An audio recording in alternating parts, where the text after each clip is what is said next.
देखिए, रणनीति से कुछ नहीं होता, आपकी नीयत से ठीक होता है। आपकी नीति खराब है तो रणनीति का कुछ नहीं होगा।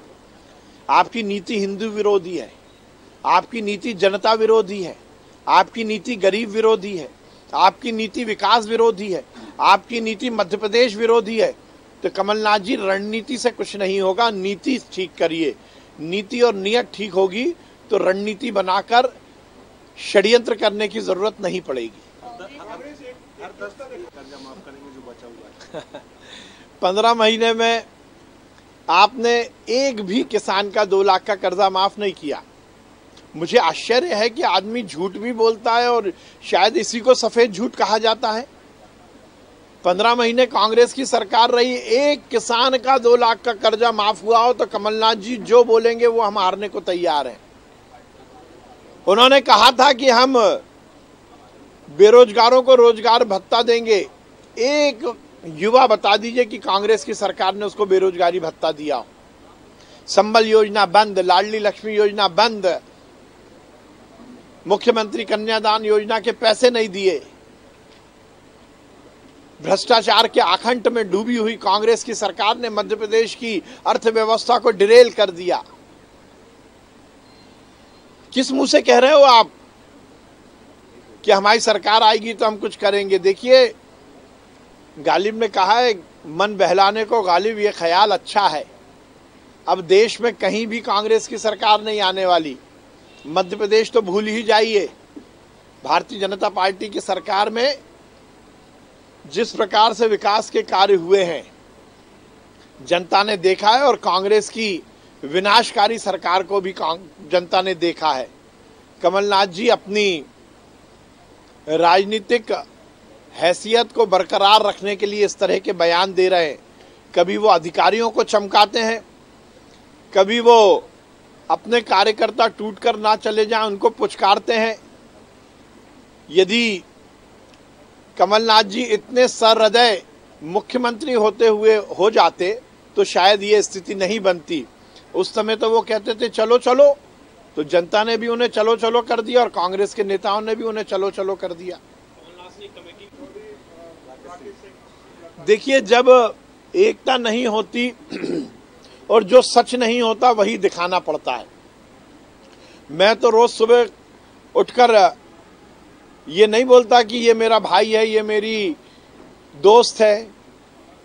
ये जब ही होता है जब मतभेद होते हैं, और लड्डू खिला देने से मतभेद गायब नहीं होंगे। जो आग के शोले अजय सिंह और राकेश सिंह जी के दिलों में जल रहे हैं, उन पर उनको शांत करना होगा, और वो शांत नहीं होंगे। और मुझे आश्चर्य होता है, ये अजय सिंह जी वही हैं जो राकेश सिंह जी को कहते थे कि ऐसे धोखेबाजों की तरफ मैं देखूंगा नहीं। अब धोखेबाजी कहाँ गई?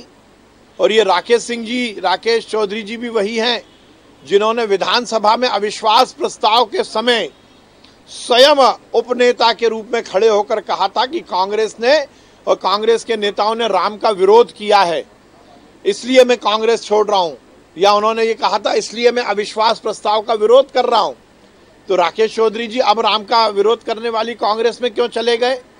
वही अजय सिंह जो उनके आगे बैठे थे नेता प्रतिपक्ष के रूप में, उनकी तरफ हाथ का इशारा करते हुए उन्होंने कहा था कि जिन्होंने राम का विरोध किया, मतलब दिग्विजय सिंह के गुर्गे कांग्रेस चला रहे हैं और ये नहीं चलेगा। जो राम का विरोध करेगा वो जीवित नहीं रहेगा। तो राकेश चौधरी जी को अब बताना चाहिए कि ऐसा क्या हो गया 1.5-2 साल में कि अजय सिंह जी जो राम के विरोधी आपको दिखते थे, आप उनको मीठा खिलाने लगे, उनके हाथ से मीठा खाने लगे। सब कुछ कड़वा कड़वा है कांग्रेस में, इसलिए मीठा खिलाकर लोगों को गुमराह करने की कोशिश कर रहे हैं। कांग्रेस में सब कुछ कड़वा कड़वा है। हर 15 दिन में बैठक कर रहे हैं, तो क्या दिखाने की कोशिश है कि चुनावी तैयारियां कर रहे हैं? एकजुट कर रहा है पुराने जितने। देखिए, बैठक करने से एकजुटता नहीं आती, मनभेद और मतभेद खत्म करने से एकजुटता आती है। और फिर मैं ये कहूंगा कि कांग्रेस में सब कुछ अच्छा नहीं चल रहा, इसलिए एकता है ये दिखाने की कोशिश की जा रही है। कांग्रेस अब गौन केस है, उसके बारे में ज्यादा विचार करना हमारा समय बर्बाद करना है। अब देखिए, आपने मजदूरों के या गरीबों के हित में तो कोई काम किया नहीं।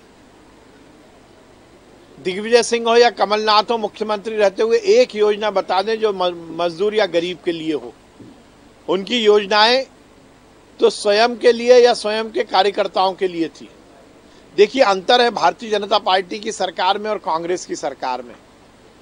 नरेंद्र मोदी जी और शिवराज सिंह चौहान जी गरीबों के मकान को पक्का बना रहे हैं और कमलनाथ जी और दिग्विजय सिंह जी ने अपने मकान को पक्का बनाया था। केरवा कोठी हो या राघवगढ़ का किला हो, इसको चुस्त दुरुस्त जरूर कर लिया था, पर एक भी गरीब की टपरे को पक्का मकान में तब्दील कांग्रेस की सरकार ने नहीं किया था। ये राजनीतिक ढकोसलेबाजी है, इससे कुछ होने नहीं वाला। सर, मध्य प्रदेश में के मामले में सरकार कहीं ना कहीं जवाब नहीं देना चाहती। देखिए, ओबीसी आरक्षण के मामले में कमलनाथ की सरकार ने ही ओबीसी वर्ग के साथ विभेद किया। 27% आरक्षण की बात करके कमलनाथ जी ने और कांग्रेस के नेताओं ने ही कोर्ट में केस लगवाया और स्टे लेके आए। कांग्रेस के ओबीसी नेताओं को ये बात करनी थी तो कैबिनेट के वो सदस्य थे, उस समय ये बात क्यों नहीं की? भारतीय जनता पार्टी की सरकार ने तो, माननीय मुख्यमंत्री जी ने स्पष्ट कहा है, विधानसभा में भी कहा है, और इसीलिए हमने पंचायत चुनाव भी रोके कि जब तक हम ओबीसी को आरक्षण नहीं देंगे हम पंचायत चुनाव नहीं करेंगे। पर उसके साथ साथ माननीय मुख्यमंत्री जी ने सर्वहारा वर्ग की बात की है। हम सामान्य वर्ग का भी कल्याण चाहते हैं, हम दलितों का और आदिवासियों का भी सम्मान चाहते हैं और हम पिछड़े वर्गों का भी सम्मान चाहते हैं। हम संपूर्ण समाज की एक रूपता के साथ समाज को आगे बढ़ाना चाहते हैं। कांग्रेस के नेता अनर्गल बातें कर रहे हैं और पिछड़ा वर्ग के आरक्षण के मामले में तो कांग्रेस ने जो गलती की थी उसकी कलई खुल चुकी।